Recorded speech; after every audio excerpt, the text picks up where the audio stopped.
السلام علیکم ناظرین کرام، شروع کرتی ہوں اللہ تعالیٰ کے بابرکت نام سے جو بڑا مہربان اور نہایت رحم والا ہے۔ جب قابیل نے حابیل کو مارا اس وقت حضرت آدم علیہ السلام کے 120 فرزند تھے۔ حابیل کی موت سے پہلے کوئی نہ مرا تھا۔ وہ بہت غمزدہ تھے کہ حضرت جبرائیل علیہ السلام نے انہیں حضرت شیش علیہ السلام کی بشارت دی۔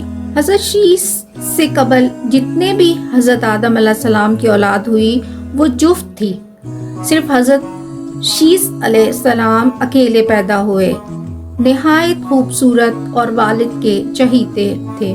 آدم علیہ السلام کے بیٹے اپنے والد کے پاس آئے اور کہا کہ ہم تجارت کرنا چاہتے ہیں، ہمیں کچھ ایسا ملے کہ ہم اس سے اپنا کام کر سکیں۔ تو حضرت جبرائیل علیہ السلام ایک مٹھی سونا اور ایک مٹھی چاندی لائے۔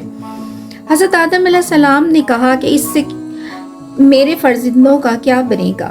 تو غیب سے آواز آئی، اے آدم، انہیں پہاڑوں میں ڈال دے اور بقدر ضرورت تمہارے فرزند اس میں سے لے لیں، وہاں سے سونا چاندی قیامت تک ختم نہ ہوگا۔ 1000 سال بعد حضرت آدم علیہ السلام بیمار ہوئے، انہیں پھل کھانے کا دل چاہا۔ انہوں نے اپنے بیٹوں سے کہا، تمام بیٹے ان کی خواہش کی تکمیل کے لیے پھل لینے نکل گئے۔ ان کے آنے میں بہت دیر ہوئی تو حضرت شیش جو والد کے پاس تھے، حضرت آدم علیہ السلام نے ان سے کہا کہ تم اس پہاڑ پر جا کر دعا کرو تو اللہ اپنے رحم و کرم سے ضرور میوے بھیجے گا۔